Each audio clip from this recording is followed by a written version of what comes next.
My fusion system, fusing 1,000 chickens at the start. Chapter 271, The Adventurers Association. Am I dreaming? Clyde sat up abruptly and rubbed his eyes. He was entirely oblivious to his injuries. He grimaced in pain due to the movement, but the ache in his body was not as severe as the shock in his heart. When he first encountered Watson, he had only felt that youth was mysterious.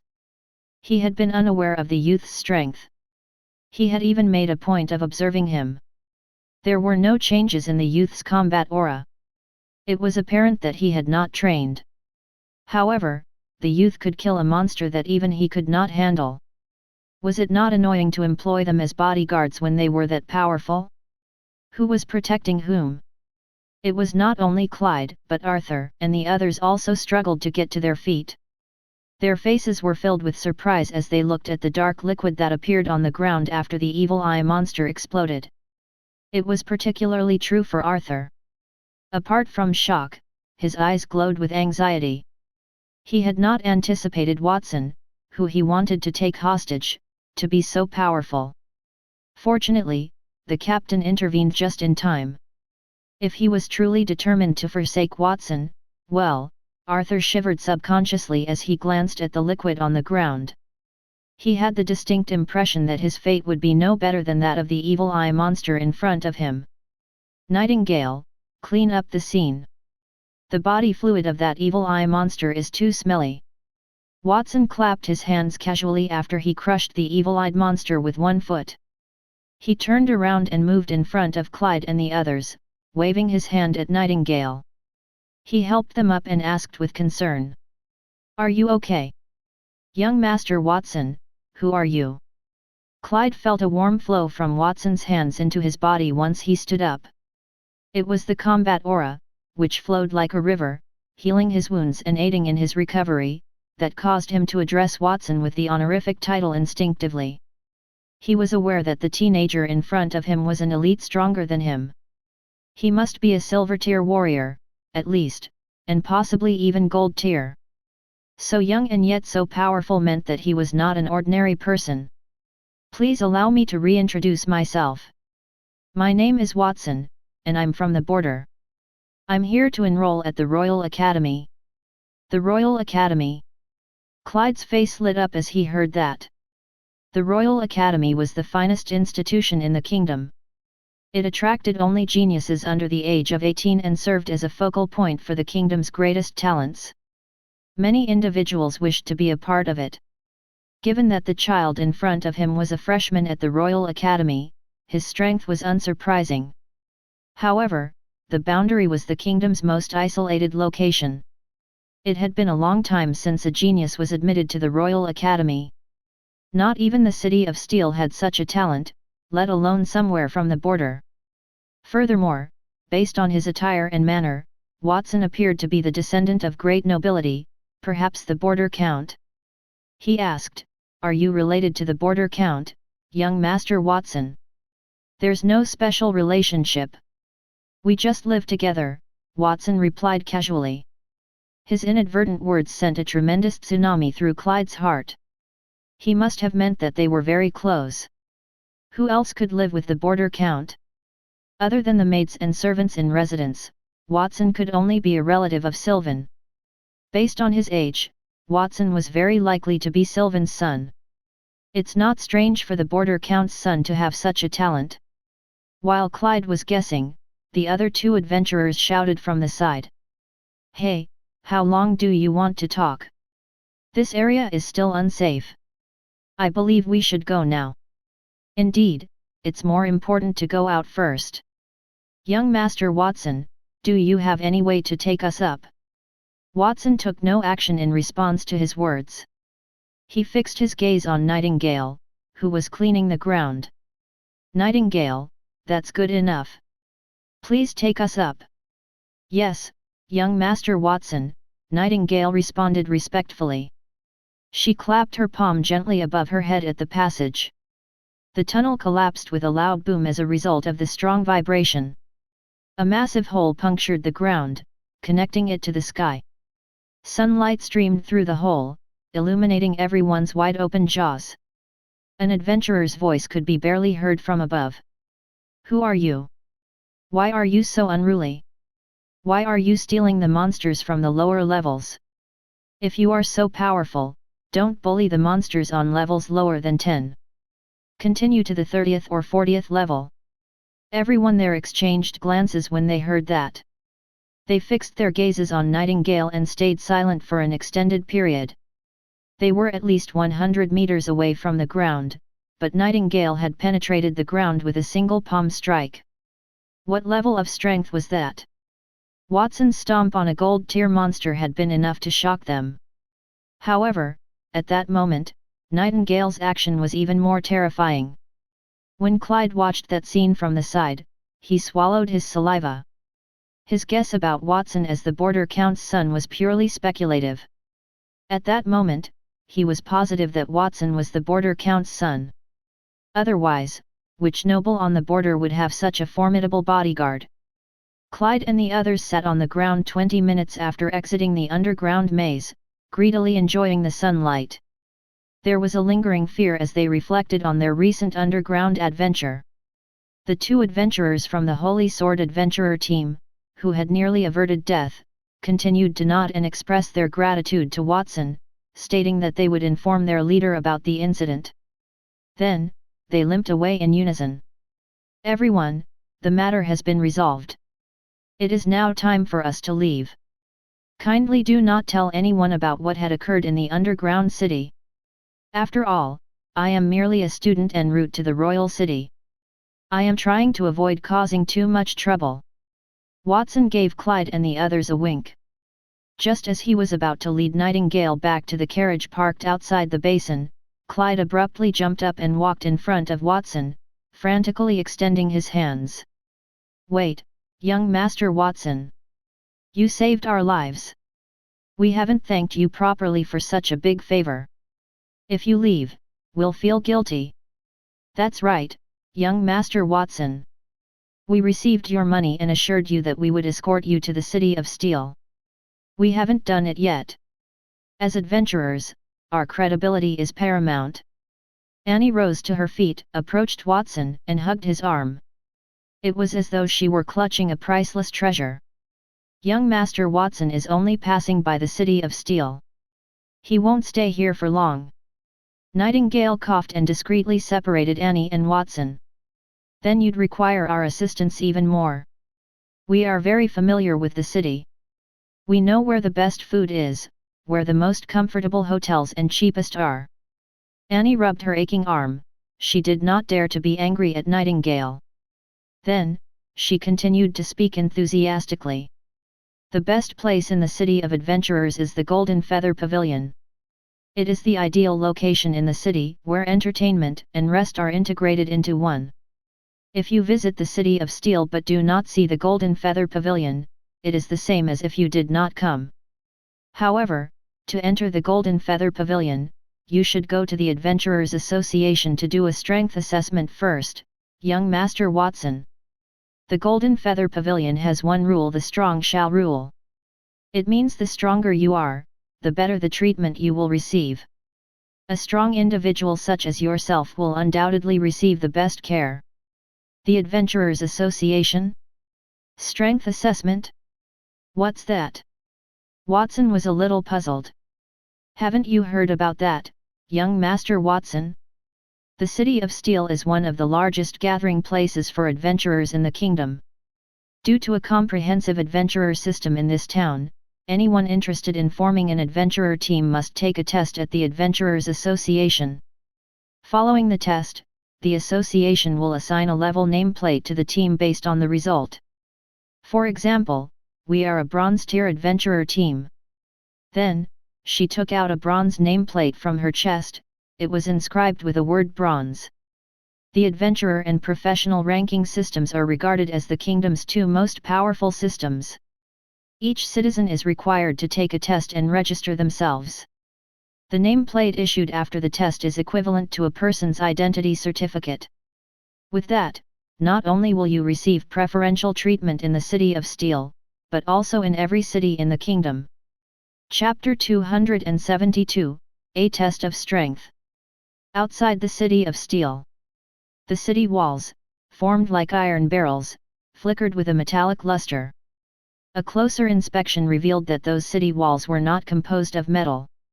Instead, they were embedded with different colored nameplates, such as bronze, silver, and gold. Those nameplates formerly belonged to elites from various adventurer teams. After their deaths, their nameplates were molded onto the city walls, turning them into a unique monument. The city wall was adorned with nameplates, demonstrating the city's enthusiasm for adventure.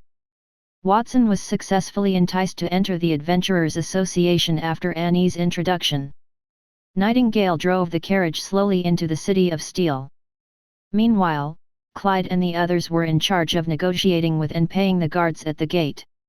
When Watson realized that Clyde and the others were injured, he wanted them to sit in the carriage while he walked. Finally, Clyde and the others were adamant about it, so he had no choice but to return to the carriage. He observed the countryside via the carriage window, which was in stark contrast to the border. He also saw many adventurers that went past the carriage. Then, Watson asked, "Why is there an Adventurers Association in the City of Steel, Master?" Additionally, adventurers must pass a ranking test each year. I have never heard of this while we were at the border. The border is like a pool of stagnant water. Sylvan made numerous sacrifices to rule the border. As I've already stated, the Holy Dragon Kingdom is enormous and magnificent. I brought you here to experience it for yourself. Antonio's arms were wrapped around the Diamond World Tree staff, which had been disguised to appear ordinary. He rested his back against the carriage and closed his eyes. "Watson, I heard that you just entered the most famous underground city in the City of Steel, the Labyrinth. Did you show your strength in front of outsiders?" "Yes, Master. I had to show my strength because we encountered a gold-tier magical beast. If I didn't do anything, others would have died," Watson replied carefully. After they left the border, he had to hide his strength, and Antonio also warned him to be careful. He did not know if his actions would make his master angry. Using your strength to protect others is not a bad thing. You have seen many ruins on the border. How does that underground maze feel compared to what you know? Watson heaved a sigh of relief when he realized that Antonio did not care about that. "I think the underground maze is more of a training ground than a ruin. It includes a reward mechanism. That is different from everything I know. I think that the underground city is man-made. Perhaps like when he had fused the ruins. It is as I had expected, Watson. You are my most outstanding disciple. You immediately saw through the labyrinth." "That's right, that maze was man-made.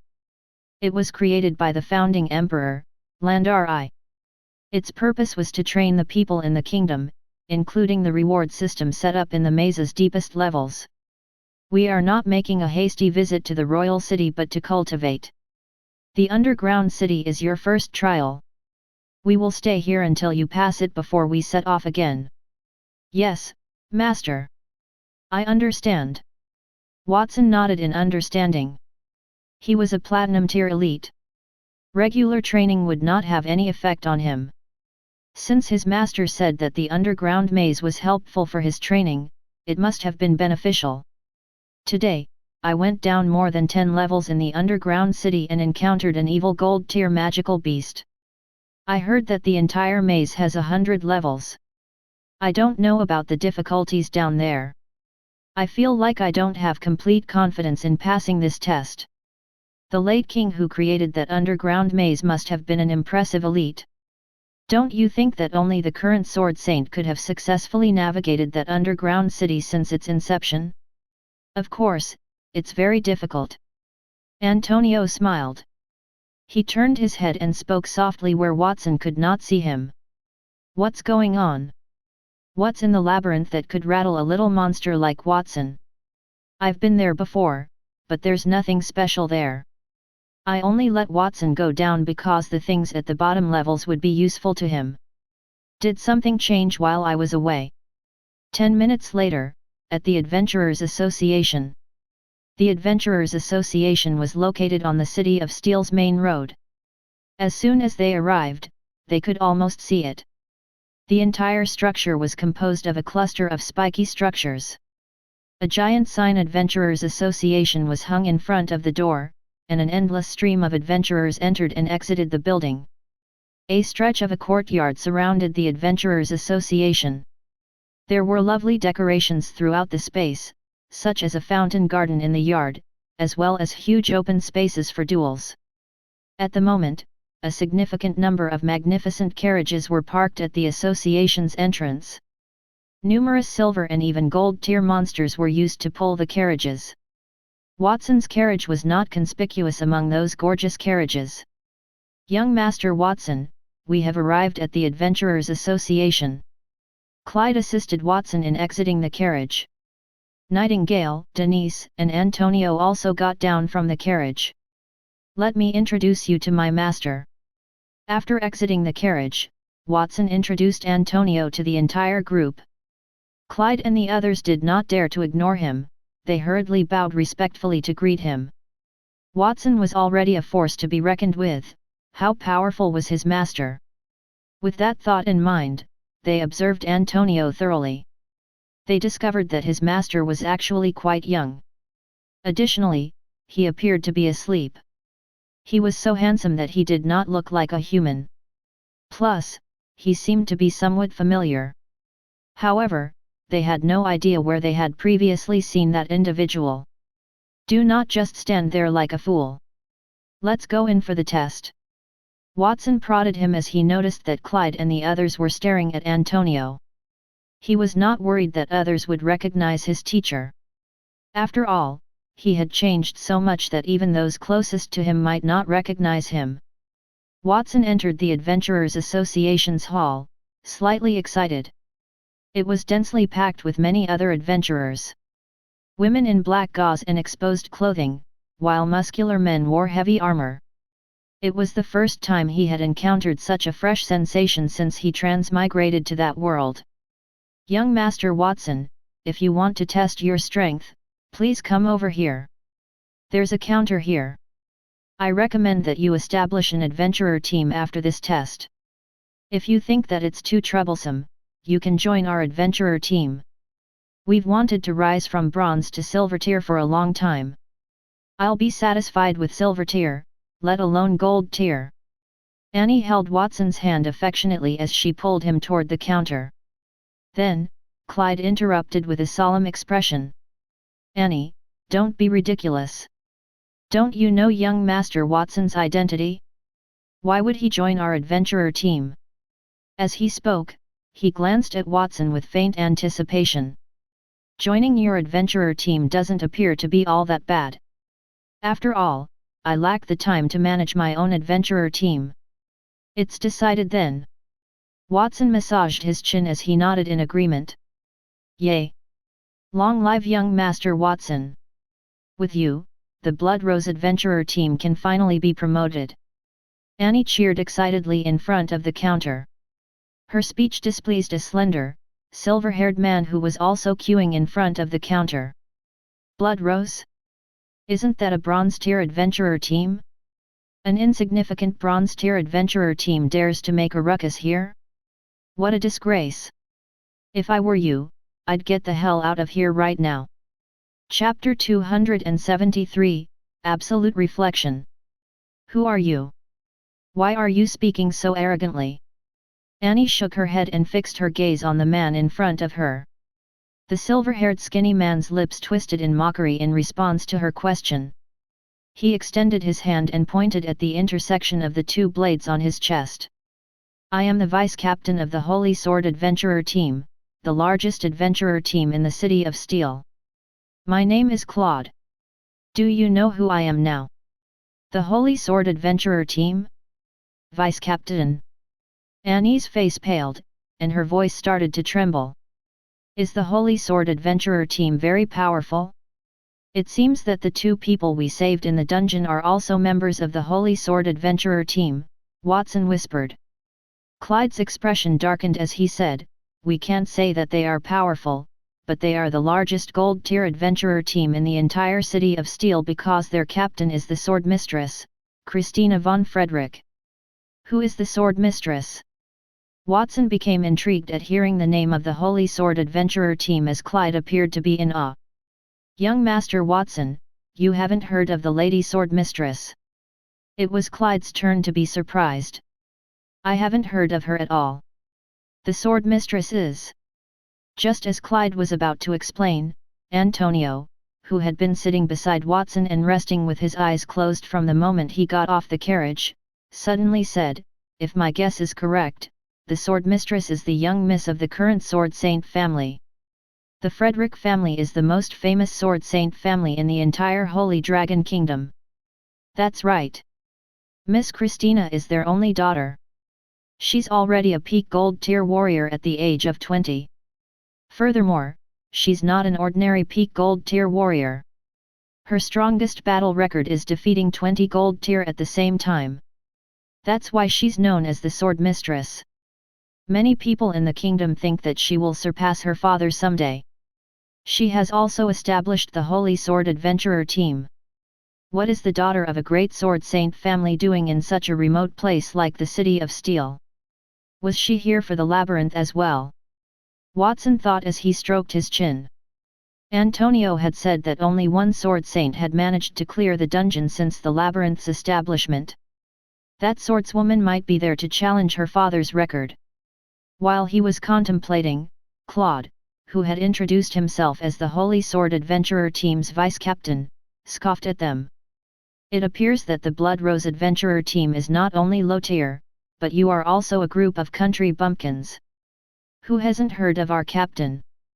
Our team has already conquered the underground city's 70th floor. Our captain discovered a treasure on the 70th floor and advanced to the platinum tier the day before yesterday. I am here to change our team's ranking. The Holy Sword Adventurer team will become the City of Steel's first platinum tier adventurer team. Advanced to the platinum tier? Claude's statement stunned the Blood Rose Adventurer team members and the other adventurer teams around them. Everyone looked at Claude, their eyes widened in surprise. The Swordmistress was only 20 years old, but she had already achieved platinum tier elite status at a young age. Her abilities were comparable to the present Sword Saint. She would undoubtedly become a diamond tier elite in the future. The Holy Sword Adventurer team would also be the first platinum tier adventurer team in the city. The city's strongest adventurer team had been a mere gold tier team. One of the criteria used to determine an adventurer team's level was the strength of the strongest person on the team. Platinum tier elites were held in high regard across the Holy Dragon Kingdom. Typically, such an elite would not organize an adventurer team in a remote location. There were relatively few ladies who were independent and maverick, such as the Swordmistress. Claude's expression subconsciously changed to smug in response to the envious gazes from his surroundings. Thanks to the Swordmistress' assistance, their adventurer team had always been the largest in the City of Steel. With the Swordmistress Platinum Tier advancement, their team had grown even stronger. His position as vice-captain would also improve. Even a gold tier elite had to be respectful in front of him. As a peak silver tier fighter, he would not usually have the chance to enjoy such treatment. The Holy Sword Adventurer team's promotion to platinum tier can't be announced so casually. We must use a special and impressive method to show the strength of our team. Claude pondered it, and his gaze became filled with malice as he stared at Annie. Normally, he would react as if he had spotted a bug when he encountered someone like Annie. He would disregard her obliviously. That day, though, was different. He could not wait for someone to provoke and establish the Holy Sword Adventurer team's authority. However, only a few people would dare to provoke the Holy Sword Adventurer team. Well, if no one would do it, then he would start it. It just so happened that he was annoyed with Annie. He would use the unremarkable Blood Rose Adventurer team as a stepping stone for establishing the Holy Sword Adventurer team's supreme status in the City of Steel. Claude aimed his finger at Annie once he made up his mind. You were causing a stir in the Adventurers Association just now. I told you to get lost. Didn't you hear me? Annie bit her lips, clearly enraged. She scanned around for help, but everyone there who felt her gaze kept silent. Claude was thrilled with her response. Not only do you have to get out of here, but you also have to kneel and apologize to me sincerely. The Adventurers Association's air is filthy because of you country bumpkins. I am going to count to 3. If you do not kneel and apologize, the Blood Rose Adventurer team will be expelled from the City of Steel today. 3, 2. I got it. Can't I just apologize?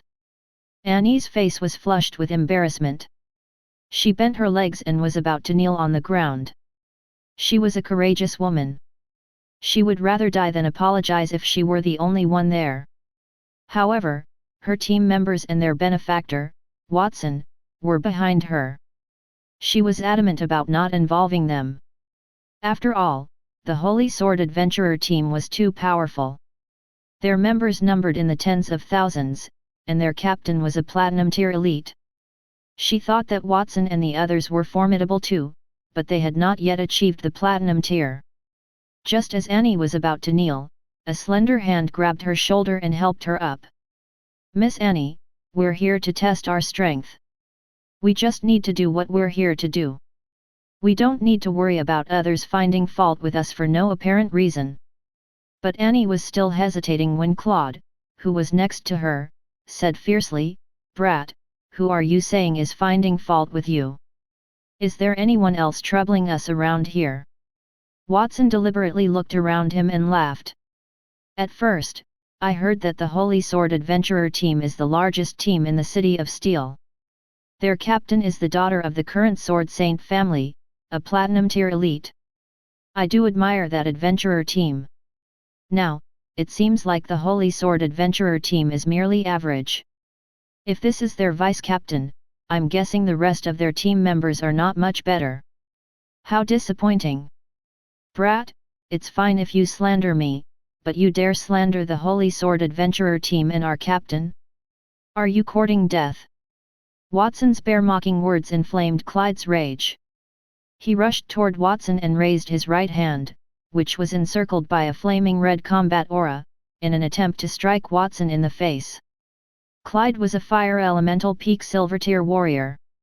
The power in his palm was enough to melt several layers of steel plates. If it had landed on Watson's body, it would melt his bones. Many adventurer teams around him turned their heads away. They could not bear to watch it. At that moment, bang! A shocking scene occurred. Clyde's palm landed on Watson's face with a muffled sound, but Watson was unscathed. On the contrary, someone appeared to have punched Clyde in the face. It distorted and became charred black. He screamed in pain as he spun around and flew more than 10 meters backward. He crashed into the wall, creating a deep pit. The entire Adventurers Association fell silent upon seeing that scene. Chapter 274, The Swordmistress Arrives. Claude attacked someone else but was sent flying. Am I seeing things? A member of an adventurer team standing in line rubbed his eyes and muttered to himself. Another adventurer said, I saw it too. Claude did not become the Holy Sword's vice-captain because of his strength but his extraordinary skills. However, he is still a fire elemental peak silver tier warrior. How could that youth send him flying without moving an inch? How strong is he? One by one, the adventurers began to discuss among themselves. Their eyes filled with reverence as they looked at Watson. The Blood Rose Adventurer team members were not particularly surprised because they had seen Watson in action. They quickly reacted, especially Annie. She held Watson's hand worriedly as she tried to walk out. Young Master Watson, you've caused a huge problem. The Holy Sword is influential all over the city, and you've just beat up their vice-captain. They will not let that matter rest. I think we still have the time to leave the city if we move now. On her way back to the City of Steel, she heard that Captain Clyde suspected Watson was the border count's son. However, they were not at the border, and the Swordmistress' father, the Sword Saint, would not be afraid of the border count. We haven't done the strength test yet. We'll leave after we complete the test. Watson gently broke away from Annie's grip and walked to the counter as she looked at him worriedly. The adventurers in the queue made way for him. When he approached the counter, he locked his gaze on the two young ladies behind it, who seemed terrified. Watson had a sweet smile that was unique to only him. "Sisters, I am interested in being a member of the Blood Rose Adventurer team. Additionally, I would like to do a new strength assessment of our team. Is that okay?" "Of course, sure. You must first complete a form and register your details. Following that, one of our staff members will conduct a battle test with you. Your combat level will determine your adventurer team's level. Of course, when fighting with the staff, you might choose to fight in a team. Adventurers are more inclined to fight in a group than they are to fight alone." "I understand. Then, I'll choose to fight as a team." Watson nodded in response and quickly filled out the form. Then, he waved to Clyde and the others behind him. "It's time for the test. Everyone, come here quickly." "Young Master Watson, why are we still here for the test? It'll be too late when the Holy Sword Adventurer team members arrive if we don't leave now." Arthur could not refrain from saying that. He seemed anxious. Even though it was good that the test could increase their team's level, it was not as important as their lives. If the Holy Sword Adventurer team members caught them, it was very likely that they would lose their lives. "Where would you go? None of you will be able to leave today," Claude growled as he wiped the fresh blood on his charred face. Watson had used the Angel Race's special ability, Absolute Reflection, on Claude that sent him flying backward. He had crawled out of the ruined wall in a pitiful state. He clapped his hands as soon as he finished speaking. Clap, clap. More than 10 adventurers appeared outside the Adventurers Association in response to a muffled sound. Their white armor had the Holy Sword's cross mark on their chests, and they radiated with the ferocity of a silver-tier warrior. A blue-haired adolescent led the group. Additionally, he had the aura of a gold-tier warrior, even his armor was unique. 2 unique holy swords were carved on the breast of his golden armor. "Captain of the Holy Sword's first unit, Blake, is here to greet you, Vice Captain. Is there anything I can do for you, Vice Captain?" The blue-haired young man had a handsome face. He looked at Claude with narrowed eyes. Although he spoke respectfully, his eyes were casual, as if he did not care about Claude's status. It was understandable. Although Claude was the team's vice-captain, his strength was only silver tier. The young man, on the other hand, was at the peak of the gold tier. He was unquestionably stronger, but he was in a lower position. Additionally, he was responsible for Claude's protection at all times. That was why he did not like Claude.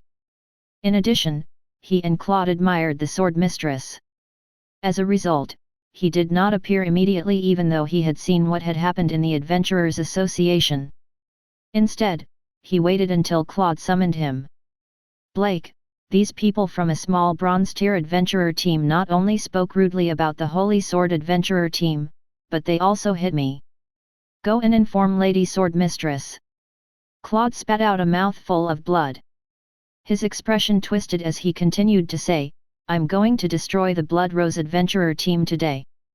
"I understand." Blake nodded and waved his hand. One of the adventurers behind him immediately turned around and walked toward the street outside. No matter how happy he was when Claude made a fool of himself, the man was still the Holy Sword's vice-captain. His embarrassment meant an insult to the Holy Sword Adventurer team, and that affected the team's reputation. He could not tolerate it. The Blood Rose Adventurer team is just filth, trash at the bottom of the tier. Tremble to your heart's desire. You will repent for your crimes when our captain arrives."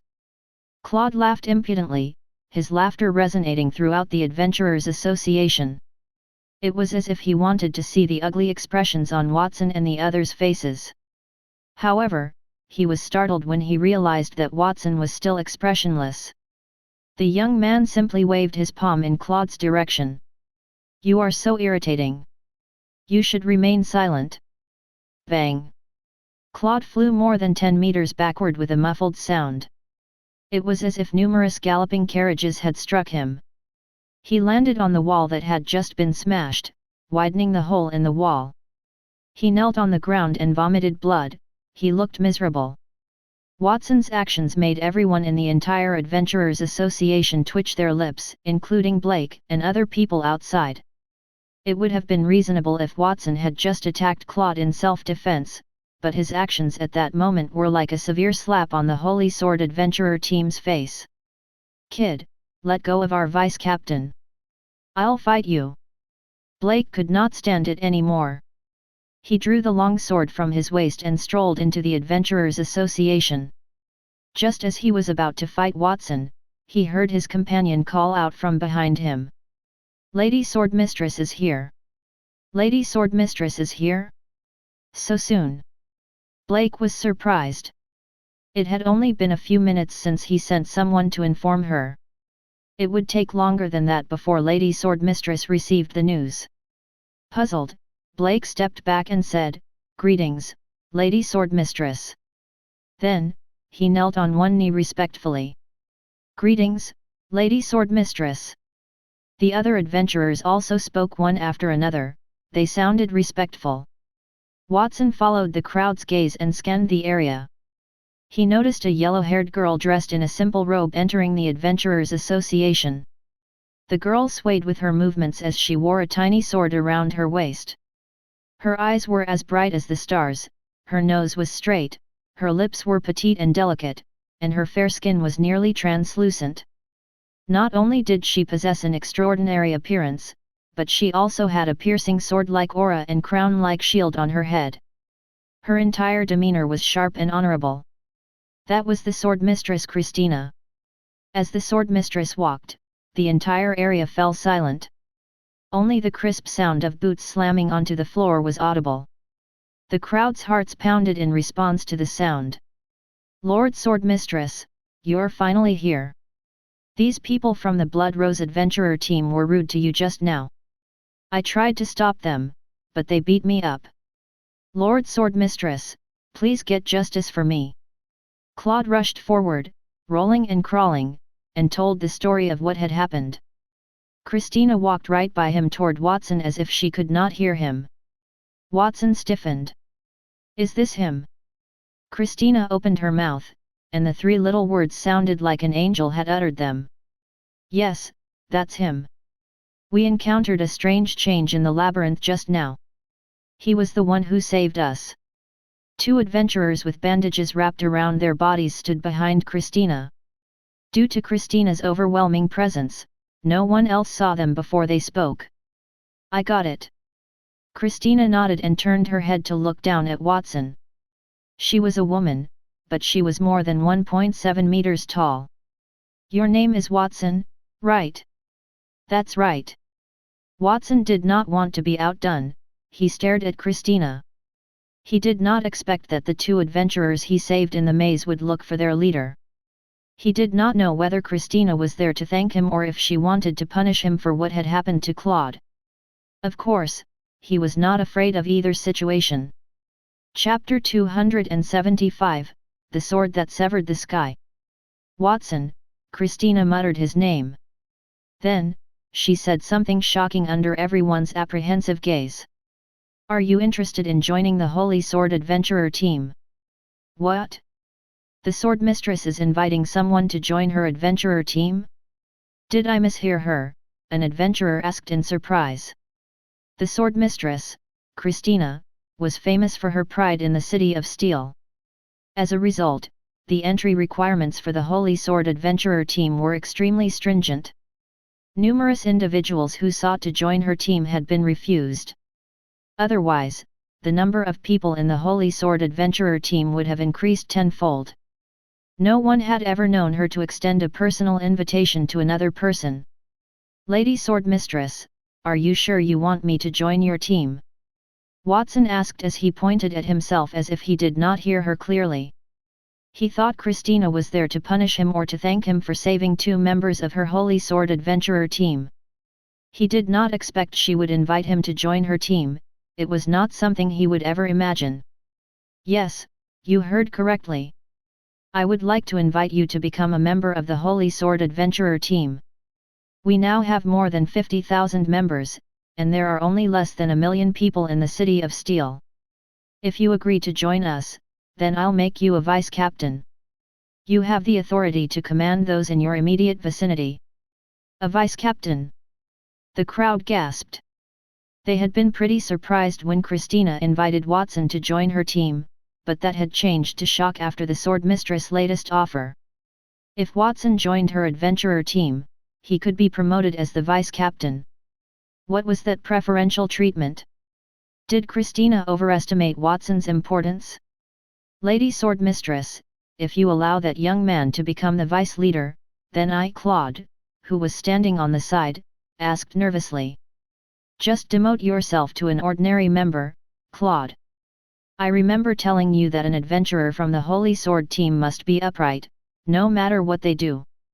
But it seems like you don't want to listen to what I said. Virtue comes first, followed by ability, if one were to join the Holy Sword Adventurer team. That is our creed, or have you forgotten about that? Christina tilted her head slightly and glared at Clyde sternly. The man's body trembled. It was as if he could not withstand the intense pressure in her eyes. Cold sweat dripped down his forehead. I did not forget, Lady Swordmistress. Everything I did was for the team. A poisonous seed can't bloom into a brilliant flower, just like how a wrong move will never get the right result. This time, I won't expel you from the team. Instead, I shall demote you. On account of your past contributions, you should go back and reflect on your actions. Blake, take him away and give him a lesson while you're at it. Yes, Lady Swordmistress. Blake rose to his feet in response to Christina's request and went in front of Clyde. He dragged him outdoors, holding his arms. Clyde struggled and shouted, Lady Swordmistress, everything I did was for the Holy Sword Adventurer team's benefit. You can't treat me like this. Gradually, the voice grew weaker. Clyde was no match for Blake, especially after his serious injuries at the hands of Watson. No matter how hard he fought, it was in vain. Watson, I am aware of all that Clyde has done to you. The Holy Sword Adventurer team is at fault here, and I am also to blame for not strictly disciplining my subordinates. I wonder if this offer would satisfy you, Christina asked after she had gotten rid of Claude. Miss Christina, since you have already punished Claude, let's put that subject to rest. I am sorry, but I cannot join the Holy Sword Adventurer team since I have already pledged to join my friend's team. Really? That is truly regrettable. Christina's face was filled with unconcealed regret. That young man actually turned down the offer? Is that right? Is he a moron? Numerous adventurers in attendance expressed shock when they saw Watson's rejection. Christina had taken the initiative to invite Watson into her team, for Watson's sake. She had even offered a high price and punished Claude in front of him. Every step she took was sincere. Given Christina's identity and strength, few people in attendance would be able to resist that temptation. Numerous adventurers' lips quivered. They wanted to replace Watson, so they shouted, I am willing to join the Holy Sword Adventurer team. Clyde's and the others' gazes were similarly wrought with conflicted emotions. They might not have had the courage to refuse if Christina had asked them. However, Watson, the young master they had just met, had rejected her because of them. They were moved and instinctively looked up to Watson. Of course, they might not have thought so if they had known what Watson was thinking. Watson did not join the Holy Sword Adventurer team because he wanted to conceal his strength. If he joined the Holy Sword and was constantly exposed to Platinum Tier elites, he might not be able to hide his secret. It would be easier to fool Clyde and the others. Is there anything else, Lady Swordmistress? If there's nothing else, we will continue with the Adventurers Association's test. Watson's words were implying to Christina that she should not bother him if there was nothing else. However, Christina did not leave. Instead, she looked contemplative. You have not taken the strength test? Well, then I can test you on behalf of the Adventurers Association. I don't think I'm overstepping my bounds by doing that, right?" The second half of Christina's sentence was directed at the two ladies behind the counter. "Of course, Miss Christina. With your strength, you are the best candidate to be the tester," the two counter ladies responded feebly. "The test is a little tedious. Perhaps a wager, Watson? Let's bet on whether you can withstand a stroke of my sword. You won't need to join my team if you can do that, and I won't bother you again. But if you can't, then you'll take up the role as my vice-captain. What do you think?" Christina remarked unhurriedly, gently pressing her right hand against the slender sword at her belt. Watson smiled bitterly. "Lady Swordmistress, I can agree to a duel, but I want to know one thing. Why are you so persistent with me?" It was one thing for Christina to invite him to her team, but after he refused, she continued to pester him. Had she seen through his background? He noticed Christina took a big breath as he contemplated. The air entered her nose at a speed visible to the naked eye. "I don't know. My gut says to keep you, and it has always been right. Well, let's not waste time. You should be careful of the next attack. My weapon is a platinum tier item that my father had given me. It is called the Sky-Severing Blade. Slash." The Swordmistress took a stride toward Watson as soon as she finished speaking. She yanked her razor-sharp sword about an inch upward. The exposed blade emitted a cold light in all directions, shining so brightly that everyone there had to close their eyes. Christina retracted the blade just as everyone thought she would draw it. Watson squinted his eyes as he sensed a piercing cold sword aura that went straight at him. That sword aura was so swift that it transcended everything. It passed in front of him in an instant, snatching a strand of hair near his ear. What happened? Did Miss Christina not use her sword technique? The adventurers' conversations came from all directions. They had no idea what had occurred. They watched Christina draw a part of her sword and then sheathed it again. It appeared as though she made no move at all, and all of them had reservations about it. Crack! Suddenly, a crisp sound echoed from the Adventurers Association. Then, a straight line spread out and covered the entire Adventurers Association. It started at where Christina and Watson stood. Then, the Adventurers Association was split in half. On the damaged ceiling, a faint outline of blue sky and white clouds could be seen. There was a faint trace in the middle of the white clouds. The sword seemed to have cut through the building and soared toward the sky. That was the sword that severed the sky. Chapter 276, A Gold Tier Adventurer. Ah! A few seconds after Christina severed the Adventurers Association, the young ladies behind the counter finally stood up. Their faces were filled with fear. The other adventurers also broke out in a cold sweat. Some of the timid ones had already fallen to the ground. Many of them had heard of the Swordmistress name, but that was the first time they had seen her attack. They had not expected her to be so terrifying.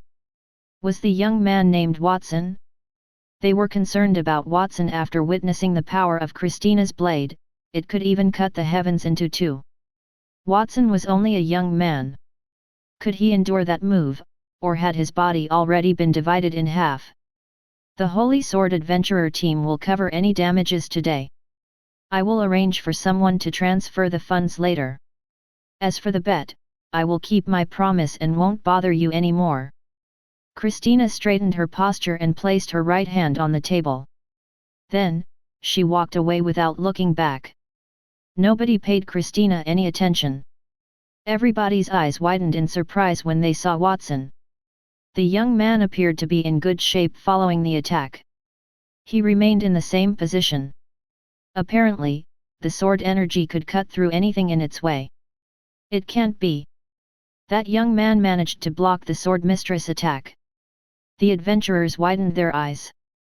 The Swordmistress had only just advanced to the Platinum tier. Additionally, Watson took no action when he blocked the attack. He did not use any magic or martial arts skills. It was as if he had used his body to ward off the attack. What level was he supposed to be? Was he also a Platinum Tier elite? Watson appeared to be only 12 or 13 years old. Could he have been a Platinum Tier elite at that tender age? While everyone made guesses about him, Watson appeared helpless. The Swordmistress stroke merely caused cut off his hair, she did not hurt him. It was not because he had used any magic or skills to block that attack, he had worn the Platinum Tier armor he had crafted on Mount Creation. Ordinary Platinum Tier attacks would not be able to penetrate his defenses. He had intended to perform a Gold Tier spell so that he could block the Swordmistress blow, but barely. They would think that he was struggling. However, he forgot that his armor was not only Platinum Tier but they were made in Mount Creation. They were stronger than ordinary Platinum Tier items. It seemed like he had become even more unfathomable in everyone's hearts. "Thank you for your mercy, Lady Swordmistress. Otherwise, I'm afraid that I would have been split into two. By the way, what is the result of my test?" Watson only asked Christina after a long stretch of silence. He knew that he had already exposed his strength in front of Christina, so he needed to save the situation. So, she had been lenient with him, that was how he had won. "I was right. Lady Swordmistress has just advanced to the Platinum Tier. If she had used her Platinum Tier strength to attack him, that youth would have definitely died. Lady Swordmistress must have controlled herself and reduced her strength to Gold Tier or even Silver Tier." Hearing that, Christina did not respond. The adventurers present all heaved a sigh of relief. They had suspected that Watson was a 12 or 13-year-old Platinum Tier, but it looked like it was something they could debunk. A Platinum Tier elite at such a young age? There was no precedent in the entire history of the Holy Dragon Kingdom. If Watson could do it, would that not mean he was even more talented than the Swordmistress? It was too unrealistic. "Watson, you must be Gold Tier. I would not be surprised if you join a team and they eventually become a famous Gold Tier adventurer team." Christina stopped and spoke without turning her head. "Gold Tier? For real? Miss Christina, you think too highly of me. Actually, I can accept Silver Tier as well." Watson shouted again. Christina turned around, there was a complicated expression on her beautiful face. After a long look at Watson, she said, "As you wish. Whether you believe you are Silver or Gold Tier, my response is still the same. It won't change." Christina abruptly exited the Adventurers Association after replying to Watson. Blake and the others, who were controlling Claude, were behind her, left after they gazed at Watson. Regardless of how Christina controlled her strength, Watson was able to withstand her sword without a scratch. Additionally, Christina extended a cordial invitation to him to become the Holy Sword Adventurer team's vice-captain. Those 2 points were sufficient for all the Holy Sword members to remember Watson's name. The Adventurers Association rapidly resumed its lively mood following Christina's departure. The adventurers looked at Watson fiercely, some were even compelled to walk nearer to the young man. Someone asked enthusiastically, "Are you interested in joining our adventurer team, young Master Watson? We are a Bronze Tier adventurer team at its peak." Another person said, "We are even better. We are a team of Silver Tier adventurers. We simply lack an elite of your level, young Master Watson." They found it unusual when Christina cordially welcomed Watson into her group. Finally, they understood that she was a Platinum Tier elite with great taste. The young man was a genius, perhaps one of the best in the entire kingdom. With such a genius in one's adventurer team, would they need to worry about their ranking? Watson was under no obligation to react to those individuals. Annie had already extended her arms to shield Watson as she yelled, "All of you, get lost. We were the ones who discovered young Master Watson. He has already decided to join us." Even Clyde and the others acted to keep Watson away from the other adventurers, they wanted Watson to stay with them. They did that due to Watson's power and because he had declined Christina's offer. So, they saw him as one of their own. Watson approached the lady behind the counter and asked, oblivious to the commotion around him, Miss Catherine has tested my strength. May I now join the Blood Rose team and get my identity token? Young Master Watson, this is your identity token. Please keep it well. The two females behind the desk exchanged adoring smiles. They removed a golden token engraved with a rose. The rose produced a faint crimson glow and steam as if it had just been carved with magic. Additionally, the word gold was printed on the back of the token. From now on, the Blood Rose Adventurer team will be officially promoted from bronze to gold tier. Gold is a little too high. Can't you promote us to silver tier instead? Watson made no attempt to remove the nameplate. Instead, he had a question. He thought that the gold tier was somewhat pretentious, particularly at his age. His words made the two young ladies' faces stiffen. They did not know how to respond to him. They had worked there for many years, but that was the first time they met an adventurer who did not wish to have a higher evaluation for his test. I'm sorry, Mr. Watson. Miss Swordswoman has already stated that your strength is gold tier, which proves that she used gold tier swordsmanship. Furthermore, so many people had witnessed it. The Adventurers Association is an impartial organization, we would never cheat. When the other adventurers heard that, they looked at Watson with a strange expression. However, they did not pay too much attention to it. After a while, they started to quarrel again. All right, gold tier it is then. Watson took the nameplate and hung it around his neck. He fiddled with it a few times and took a deep breath. No matter what, he was officially a gold tier adventurer. He could find time to get to the underground maze and finish his master's mission. Chapter 277, The Frog at the Bottom of a Well. A massive tower stood on the main road near the Adventurers Association. The shape of the tower resembled that of a colossal sword piercing through the clouds. It had more than 10 stories and was completely encased in metal. There were few structures of comparable height in the entire city of Steel. There were layers of surrounding walls outside the tower, and adventurers in Holy Sword uniforms patrolled the gate. That was the starting point for the Holy Sword adventurers. At that moment, 2 carriages came from the outside and stopped in front of the adventurer team. A few people got out of the first carriage quickly. The first person was Blake, who was carrying Clyde on his shoulder. Clyde's aura was significantly weaker than when he was at the Adventurers Association. A white cloth was wrapped around his mouth, and a rope bound his body. He had ceased to struggle. Additionally, a couple of adventurers rode with Blake in the first carriage. After those adventurers got out of the carriage, they walked to the next one and knelt on one knee respectfully. Lady Swordmistress, we have arrived. Christina pulled the carriage's curtains open and exited expressionlessly.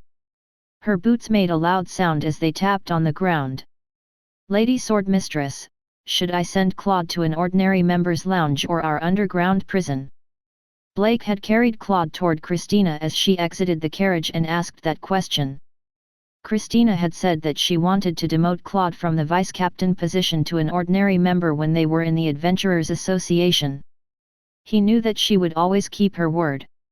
It was impossible to change her decision, especially one she made in front of so many people. Send him to the common staff lounge. After all, we did not manage to rope that boy into our team, so we don't need to punish him anymore. It's a pity that we almost succeeded. Lady Swordmistress, there's something I don't understand. May I ask? Blake hesitated for a while when he saw Christina still seemed regretful when she mentioned Watson, but he dared to ask. What's the matter? Since you want that boy, Watson, to become our vice-captain, why did you hold back when you attacked him? Are you afraid of hurting him? Blake had that doubt from the start. However, he did not ask about it at the Adventurers Association. If Christina had feared that Watson would get hurt, she would not have suggested that arrangement. If she had held back after agreeing to that test, was it not putting the cart before the horse? As for Christina's decision to appoint Watson as vice-captain, he did feel strange about it. Watson possessed considerable strength.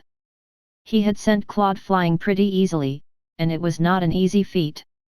He must be a silver equals tier elite, if not a gold tier 1. It was really commendable that he achieved that at such a young age. However, that was not why she wanted him as the vice-captain. One could take Claude as an example. If he had not rushed into things head first and caused conflict with the other adventurer teams to establish his authority, he would still be the Holy Sword's vice-captain. Christina did not make things up when she mentioned the Holy Sword adventurer team's creed virtue took precedence over talent. That was also one of the reasons the swordswoman was popular among adventurers. Blake, did you really think I hold back just now? Christina did not answer Blake's question, but she asked him a question in return. You mean, you didn't hold back? How is that possible? Blake was shocked. Christina was a platinum tier elite, and the weapon in her hand was the rare platinum tier weapon in the kingdom, the sky-severing blade. The sword was a platinum tier weapon that the late king had used when he founded the Holy Dragon Kingdom. At that time, there were 4 particularly powerful platinum tier weapons in the kingdom: the dark elemental weapon, the sky-severing blade, the world shield armor, the eternal rising amulet jewelry, and the pen of truth.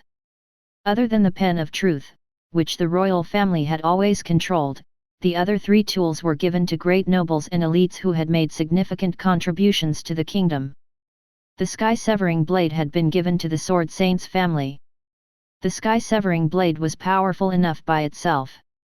Still, in Christina's hands, its unleashed power was not something that not even an ordinary platinum tier elite would not be able to withstand.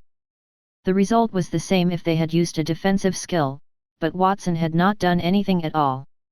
Perhaps he had done something that the naked eye could not see, or maybe he was not even a young man. He could be an elite who had lived for a very long time, albeit he had looked very young. Blake deemed that acceptable. Christina turned her head and gazed in the direction of the Adventurers Association just as his thoughts were running wild. Why not? You should know that 2 of our members approached me before I visited the Adventurers Association and informed me that something weird had occurred in the maze. I know. The number of changes in the maze has increased several times over the past few years. Many of our members have seen that incident, and the injuries have increased too. I wonder if that has to do with Watson. The 2 members who found me said that when they were exploring the underground maze's 10th floor, when they encountered a mutation in the maze and fell into the lower floors. It was about the 14th or 15th floor where they encountered the evil-eyed monster. They should have died there, but a youth named Watson had saved them. Do you know how Watson killed the evil-eyed monster? According to the 2 members, he killed it with only 1 kick. Christina cast a sidelong glance toward Blake. Do you now understand why I want to appoint Watson as our vice-captain? Virtue was more important than ability. That was a principle that her father had taught her when she was young. She had always kept it in mind, but when her ability reached a certain level, that point would be shaken. That's impossible, Lady Swordmistress. Are you sure that the 2 members did not exaggerate the truth? Blake exclaimed. He knew about the evil eye monster. It was a gold-tier beast that often appeared on the maze's 14th or 15th floor. Even he would have a headache if he encountered it. It was bizarre for such a monster to appear on the 14th or 15th floor. Due to the large number of people in the Holy Sword Adventurer team and their varying strengths, they were divided into a few teams. Gold-tier experts like him would follow Christina to attack the monsters, while other silver-tier or bronze-tier members would explore the other floors. Generally, adventurers who had only explored the 10th floor were usually considered the weakest team in the Holy Sword Adventurer team. They would only be bronze tier, they would die if they faced the evil eye monster. As for Watson killing the monster with 1 kick, he did not believe it. Even a peak gold tier elite could not kill the beast with 1 kick. At first, I thought that the 2 members were exaggerating or that they were hallucinating during a life or death situation. So, I went to the Adventurers Association to confront him. The outcome was exactly what you saw just now. I did not hold back, and that youth simply deflected my attack. There is just one explanation for this. That young man has platinum tier strength, and he is stronger than me. My father once said that the world is vast, far more than anything we have seen. There are an infinite number of geniuses in the world, and if you want to advance, you must interact with talented individuals continuously. I did not believe that before, so when my father asked me to go to the Royal Academy to study, I rejected him because I was too old. I ran here to challenge the record that he had left behind. Rather than living peacefully with a bunch of mediocre people, I think it would be better to spend more time on cultivation. But now, it seems like my father is right. I've met a youth whose strength far surpasses mine in the City of Steel. I still don't know what the Royal Academy, which has gathered all the geniuses in the country, is like. I used to be proud of being a member of the Sword Saint family, but now it seems like I'm just a frog who doesn't know that the sky is blue. Chapter 278, The 100th Floor Target. Blake sank into a long silence after listening to Christina talking to herself. After a brief pause, he asked tentatively, "So Watson is a platinum tier elite?" "That's right." Christina laughed self-deprecatingly. "What surprises me the most is not his strength, but the fact that he survived my strike without a single scratch. Yet, he purposely stated that I was showing him mercy as if he wanted me to help him conceal his real strength. He even wanted to assert that he was at the silver tier. It's hard to imagine that someone would be so low-key after mastering powerful strength. Perhaps that is the difference between a true expert and me.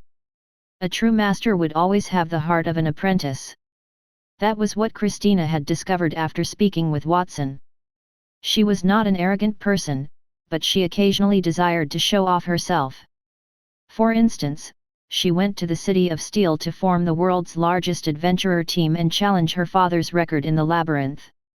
She even asked Claude to contact the Adventurers Association to raise their team's level immediately after she advanced to the platinum tier. "Blake, I hope you won't tell anyone about what I just said," Christina instructed Blake. She had changed her mind. "I understand, Lady Swordmistress. You don't want others to know about Watson's strength so that it will be easier to rope him in, right?" "No, I won't do that. I can't go back on my word. However, I didn't say that I couldn't meet him by chance. Send someone to monitor Watson's whereabouts and activities daily. Inform me of everything." Christina's lips curled into a proud smile. It had the playfulness of a young girl, transforming her cold face into a floral bloom. "I might bump into him accidentally while he was eating, we can discuss cultivation matters then. And I can even meet him in the labyrinth, and we can exchange pointers then. That should be fine, right?" Blake was taken aback by Christina's smile. He had been with her for a very long time, but it was the first time he saw her smile like that. He regained his composure and looked at her with a sour smile. "Yes, Lady Swordmistress. I understand. I'll send someone to monitor Watson later." "Oh, right. Don't forget to send compensation to the Adventurers Association," Christine said. "Don't worry, Lady Swordmistress. I won't forget it." "Achoo! Achoo!" Watson rubbed his nose and sneezed twice. "Why do I feel a sudden chill on my body? It's strange. It's not even cold." He had been gone for an hour since he left the Adventurers Association. He was walking down the main street in the City of Steel. There were walkways on both sides of the rock-paved road, and a barrier blocked rows of stores alongside the road. It was not quite as bustling as Mount Creation, but it was still fairly vibrant. He was surrounded by hundreds of adventurers from various teams when he had left the Adventurers Association. Those individuals made urgent attempts to recruit him. Fortunately, he was smart enough to pretend to board the carriage and leaped out of it halfway through the journey. Additionally, he requested that Antonio cast a spell to impersonate him as Nightingale drove the carriage away. "They will return shortly," Watson muttered in hushed tones. Denise and a couple of Blood Rose team members followed behind him. Denise remained silent, but the Blood Rose adventurer team was extremely busy. Ever since he had obtained the gold tier nameplate for the team, the other Blood Rose Adventurer team members had also changed their nameplates. They held it in their hands, they could not even put it down. Annie would even kiss it from time to time. Then, she would put it away and look around to see if anyone had noticed her behavior. She had to be cautious because word had spread like wildfire that Watson had fought the Swordmistress and won. Watson's ears were constantly filled with news about him as he strolled down the road. Did you hear? A teenager named Watson was recently involved in a fight with the Swordmistress at the Adventurers Association. She maintained her power at the silver tier, but the young man did not even dodge it. A random passerby had discussed that with his friend. You must have heard different news.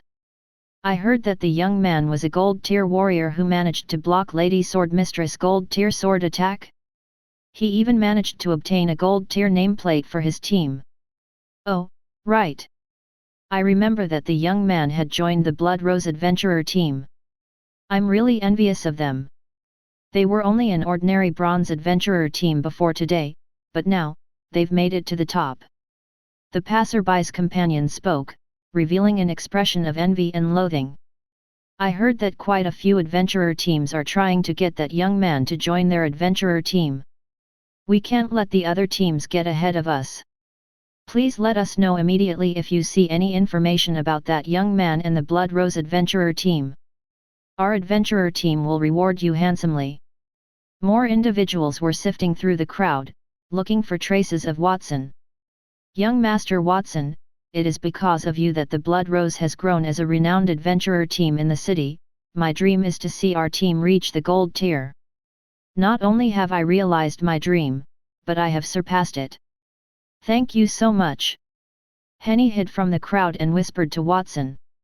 Many people in the city only knew Watson's name, they had never seen anyone from the Blood Rose Adventurer team. Therefore, no one could recognize them on the streets for the time being. It's all thanks to you, young Master Watson. Even a steady man like Clyde had reached into his arms and caressed the gold tier nameplate. There was a wretched smile on his face. Sigh. While an advancement to the gold tier team is a positive development, it is also a negative development. Even if they didn't recognize me, I am certain they would focus their attention on me. Alex sighed. Arthur, stop being so smug. If you're not willing to enjoy that kind of treatment, then you can just quit the team, right? Annie snorted coldly, and Arthur was immediately displeased. Who said I'm leaving the team, Annie? I'm just objectively evaluating the disadvantages of being famous. I did not say that only famous people have some disadvantages. Are you deliberately picking on me? You're the one who has gone too far. Young Master Watson was the reason you could advance to the gold tier. Even young Master Watson did not say anything, so why do you need to know? Arthur and Annie's argument became increasingly loud. It rapidly drew the attention of a few passing motorists. Clyde rushed to halt them. Both of you, lower your voices. What if someone hears you? Arthur and Annie looked at each other coldly. They knew that Clyde's words made sense. Then, they separated. Annie came to Watson's side and smiled sweetly. Young Master Watson, let's ignore that fool. What are we going to do next? It's not easy for us to become a gold tier adventurer team. Why don't we go out and celebrate later? Didn't you say that you wanted to go to the Golden Quill Pavilion? That's good too. I need to find a place to rest and talk to you about the plans for our team in the next few days. Watson thought for a moment before he nodded. He was a little tired after rushing all the way to the City of Steel. It was also better to inform Nightingale to meet them at the Golden Quill Pavilion instead of looking for them on the street. That is also acceptable. I need to find a spot to rest and communicate with you about the adventurous team's intentions for the following few days. Watson paused for a moment before nodding.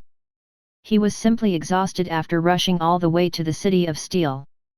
It was preferable to inform Nightingale that they would meet them later at the Golden Feathered Garment Pavilion than seek them out on the street.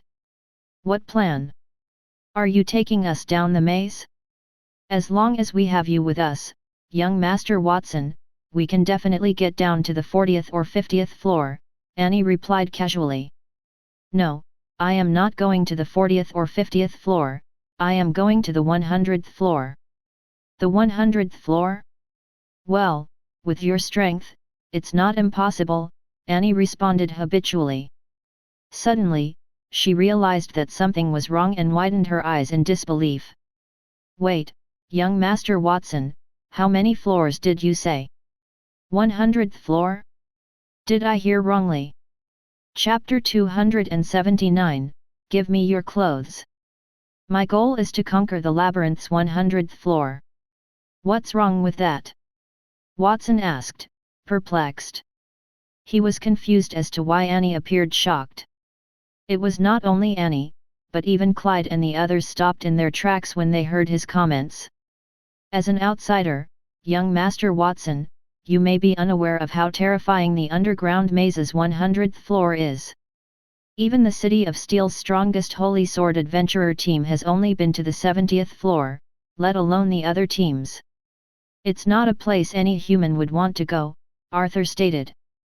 They had almost died on the maze's 10th floor. Would not they not only be courting death if they went to the 100th floor? Not to mention the monsters that attacked them. They would crumble if the creatures in the maze's depths even blew air on them. I know that conquering the 100th floor will be challenging, but I have you guys, right? I will help you in increasing your strength. This way, you can help me when we get to the labyrinth, Watson said with a smile. He did not say anything about the fusion system.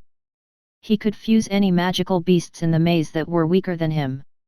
He wanted to help increase their strength to boost their survival rate, he did not want them to die from any accident. Please pardon my candor, young Master Watson. Regardless of how much we improve, the distance between our strength and the 100th level is not insignificant, Clyde said helplessly. The 100th floor was something that they did not even dare to dream about.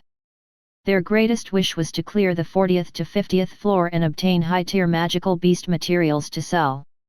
After all, in the 400 years of the existence of the maze, only the Sword Saint had cleared it. Apart from Christina, the Swordmistress, no one would be able to clear the 100th floor. Christina had the ability to clear it because she was powerful, and she had a strong team. Furthermore, they had more people, so they might have enough strength to do it. Young Master Watson, look! The Golden Quill Pavilion is not far ahead.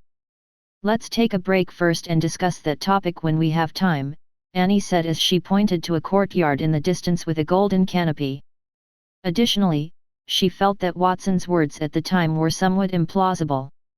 Perhaps he was confused from a blow from Christina's attack. He could rest at the Golden Quill Pavilion for a while. Maybe Watson would not say that after regaining his composure. Then let's go to the Golden Quill Pavilion to rest first. Seeing that the people from the Blood Roses did not believe him, Watson did not continue speaking. He felt that facts spoke louder than words. He would personally prove to the people of the Blood Roses that what he said was true. Watson stopped speaking when he realized that the folks from the Blood Rose team did not believe him. He believed that facts were more persuasive than words. He would personally demonstrate to them that his words were real. The Golden Quill Pavilion stood in the heart of the City of Steel. It was unlike the majority of the city's houses, which were entirely covered in solid metal. The pavilion had several courtyards, the majority of which were constructed entirely of wood. Besides the trees, there were also flower beds planted around them. A faint sound of water flowing could be heard there, and a soft golden rainbow had emerged in the air due to the water vapor reacting with sunlight. That was also the inspiration for the Golden Quill Pavilion's name. One could say that the Golden Quill Pavilion was the only quiet place in that energetic city frequented by adventurers with powerful auras. Hello guests, may I know if you want to enter the Golden Quill Pavilion? If so, please show me your identification tags. Instead of burly guards, two beautiful girls in long robes guarded the Golden Quill Pavilion. Their voices were like the spring breeze that could soothe one's soul. I can only show you a part of my identification tags. Annie coughed and pulled her collar wide open, revealing half of the golden identification tags on her back. A touch of gold entered the two maids' eyes. Oh, a gold-tier adventurer. Please come in. The girl smiled warmly. Their initial professional smiles were to welcome the guests, the next one was from the bottom of their hearts. After Annie showed her identity nameplate, they were led to the courtyard's deepest part, a spacious pavilion with 2 floors, each 5 meters high. There were no windows on the second floor. The wind came from all directions of the 10-meter-high pavilion. It was a beautiful sight. After all, a gold-tier adventurer was at the top of everyone's list in the City of Steel. After the maid led them into the Golden Quill Pavilion, she gave Watson and the others a brief introduction of the various things in the pavilion. Then, she left the room and said, "There are 2 most famous places in the Golden Quill Pavilion. One is the Golden Quill scenery in the sky, and the other is our hot spring. Our hot spring originates from an underground mineral vein, which contains rich energy elements. Not only can it eliminate fatigue, but it also has a great effect on cultivation. At the same time, a special maid will be at the hot spring to satisfy all the guests' requirements." "All requirements? Does that include all services?" Arthur, who was lying on a big soft bed, jumped up when he heard the maid's words. "Yes, sir. They will satisfy your every request." The maid smiled meaningfully. Then, Arthur said before he rushed out, "Take me there. I've fought in the underground city for a whole day today and even met with danger. My back is aching now. I should go and soak in the hot spring too. After all, that hot spring can help people improve their strength, and strength is essential to adventurers." After sitting in the room for a while, Clyde got up with a cough and pretended to leave the room solemnly. Closely following behind him was Leon, who did not say much on the way. He quietly got up and walked out. In the end, before he could walk out, he was stopped by Annie. Leon was close behind him, but he did not say anything. He rose and walked out quietly. Finally, Annie intervened and stopped him. "Hey, Leon, where are you going?" I'm going to the toilet." "Really? Then how long will you be gone?" "I have to say a prayer after that, so, about 1 to 2 hours. Then, Leon walked out of the room. In an instant, only Watson, Annie, and Denise remained in the spacious room. Annie twisted her lips when her 3 male teammates vanished. "You may do that if you choose to do so. Why do you have to find excuses?" As expected, men are all bad. She suddenly snapped back to her senses and quickly looked at Watson. "Young Master Watson, of course, I'm not talking about you. You're different from them. By the way, young Master Watson, do you want to take a shower too?" "Perhaps later," Watson replied with some embarrassment. He had wanted to experience the hot spring and the maid's services. After all, Capella and Wendy were the ones who helped him take a shower at home. He wanted to see how the service there would compare to the service at home, but he was too embarrassed to go. Young Master Watson is different from ordinary men, indeed. You are powerful and have good manners. I heard that you are a noble from the border. If I stopped being an adventurer, can I be a maid in your mansion?" she asked tentatively. She felt that Watson was so outstanding, and she also thought that he was the border count's son. He might have high requirements for a maid. However, she did not expect Watson to say, "Of course, you are welcome at the border at any time." "Really? I thought I would need to have a certain level of strength to be your maid." A look of excitement appeared in Annie's eyes.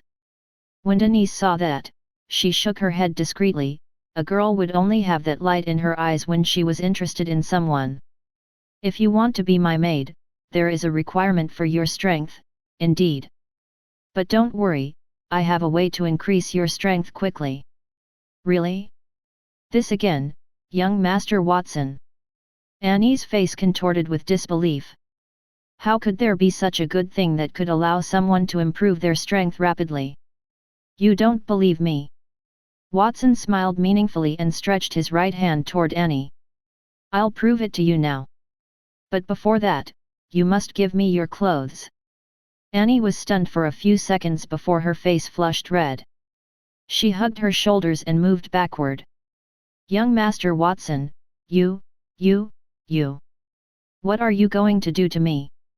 Chapter 280, The Eternal Holy Fire Armor. Annie's hand gripping her shoulders trembled slightly. Her face, which had been exposed to the sun and wind for the entirety of the year, was flushed with redness. She bit her lips lightly. She thought that Watson was different from other men, so he did not go to the hot spring for the maid services. However, it seemed like Watson chose not to go because he liked her. Otherwise, why would he ask for her clothes? However, was it not weird to do that in broad daylight? What would happen if Arthur and the others returned? Annie was in a dilemma. Her teary eyes looked at Watson's young and handsome face. Ever since Watson rescued her from the underground maze, she had developed a slight fondness for the young man. When Claude from the Holy Sword Adventurer team bullied her at the Adventurers Association, Watson had stood up for her. Those two incidents were enough to tug at her heartstrings. Young Master Watson, if it's you, I can accept it. Please be gentle with me. Annie closed her eyes and pulled her hands away from her shoulders, taking the initiative to approach Watson. Simultaneously, his voice rang in her ears. Don't worry, I'll be very gentle. Annie's heart skipped a beat when she heard that voice. However, the touch she had anticipated did not materialize. Instead, her body grew lighter, compelling her to open her eyes. She recognized that the wizard robe she wore and her leather armor had appeared in Watson's hands, but her clothes were still intact. Young Master Watson, what are you? She was accustomed to wearing a layer of leather armor between her clothes and her mage robe since she was a mage adventurer. The leather armor was not as thick and heavy as ordinary armor, but it could protect the mage's weak body. Her leather armor was bronze tier, and she had spent a lot of money to buy it. Didn't I say that I would help you increase your strength? Part of your strength comes from yourself, and the other part comes from the tools, Watson explained as he rubbed the rings that hung all over his hand. I want to make a wish. I want to obtain 2 of the same bronze tier leather armor. The price is to use up the bronze tier leather armor in front of me. Whoosh! The leather armor in front of Watson was instantaneously cut in half by a blaze of light. Then, he made another wish. He made 10 wishes, and the leather armor in front of him shifted from 1 to 2 to 4. It was stacked into a heap of leather armor the size of a small hill. There were about 1,000 of them. Young Master Watson didn't want me to take off my clothes to do that to me. He wanted to upgrade my equipment. I've misjudged him. Annie's cheeks reddened rapidly. Before she could be bashful, her gaze was drawn to the surplus of leather armors that Watson had created with the wish for the world ring. Why has my leather armor multiplied? What sort of enchantment is this? Then, Watson snapped his fingers and said, System fusion. The pile of bronze leather armor immediately turned into a light and disappeared as they merged with each other.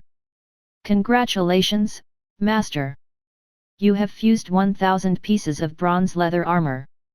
You have obtained a peak gold tier armor, the Eternal Holy Fire Armor. Gold tier item, the Eternal Holy Fire Armor. Effects: able to block attacks from gold tier elites and gain immunity to high tier fire attributes. Additional effects: Holy Fire, leather armor that burns with undying flames, and when casting fire elemental spells, grants 100% increase in power. Flame feathered clothing, leather armor that burns with flames and can change its shape on its own to form feathered clothing that can block damages or fire feathers that can cause damages. Auto repair, when the armor is damaged, it will automatically repair itself. Undying bird, when the host is injured, the armor can take damages in place of the host, but that effect can only be used once. Additional ability, Phoenix Strike, can temporarily consume all the flames on the host's body and releases a powerful phoenix to attack the enemy. Watson nodded in pleasure as he examined the fused armor. He could fuse a platinum tier armor for Annie if he wanted to, but those items were extremely rare in the kingdom. With Annie's strength, she would attract unwanted attention if she possessed such an item. Is that a gold tier armor? Annie rose from the ground, her eyes reflecting the leather armor in front of her. Initially, her leather armor was brown and was fashioned from the skin of some magical beast. Apart from enhancing its defensive strength, it would also increase her casting and movement speed, so it had very little effect. However, the leather armor that appeared in front of her was golden red. The red tone was embossed with fascinating golden patterns. It seemed to be opulent and enormous. Additionally, the gold tier leather armor had been decorated in dense golden patterns that resembled wings. She could spread her arms and transform them into flaming red wings. That's right. It's a gold tier armor. It's also my gift to you. Do you like it? Watson smiled and pushed the armor toward Annie. I like it. I really like it. Annie's eyes widened as she shouted inwardly. She had not believed Watson when he said that he would help her increase her strength. However, she changed her mind, she believed him. He had waved his hand and duplicated 1,000 of her armor, and with another wave, he had merged them. How could there be such a simple method to create a gold tier item? Annie extended her right hand subconsciously toward the gleaming leather armor in front of her. She instantly shrank back as she approached it. I apologize, young Master Watson. Even though I adore that gift, it is far too precious. I can't accept it. Miss Annie, please accept this gift. It is nothing to young Master Watson. Watson did not say anything. The one who spoke was Denise, who was standing behind him. Watson nodded. That's right. I have too many similar items at home. He was right. There were so many resources on Mount Creation that they were piled into the sky. However, those words sounded different in Annie's ears. Was the border count so wealthy that his house is brimming with gold tier items? But didn't they say that the border is the poorest region in the kingdom? Annie did not refuse the gift when she considered Watson's magical method for making gold tier armor and with what he had just said. She reached out with a trembling hand and put on the gold tier leather armor. The moment her skin touched the gold tier leather armor, it immediately stuck to her body. The wing-shaped flames that shot out from the leather armor's shoulders retracted to form a red robe on the surface of her body. That robe was made of fire, and it had the shape of a stack of feathers. If one did not look carefully, one would not be able to tell if the clothes were flames or real feathers. Annie looked at the gorgeous feather robe on her body, and her lips trembled in excitement. The moment she put on the armor, the way to use it appeared in her mind. Whether it was the attributes of the leather armor or its gorgeous appearance, they were far beyond her expectations. Not bad, it looks pretty good. Now that you have a weapon, I just need to increase your strength. Watson clapped his hands. What level are you planning to raise me to, young Master Watson? Annie knew that Watson would be able to increase her strength after she saw his skills in creating the gold tier leather armor. She was hopeful. Perhaps Watson had a way to let her advance to the silver tier? While Annie was making bold estimates in her heart, she noticed Watson rubbing his chin and said, "It's a little too exaggerated to upgrade you from bronze to platinum tier. Why don't I upgrade you to gold tier? It would match your armor. I believe you will be able to protect yourself in the depths of the dungeon."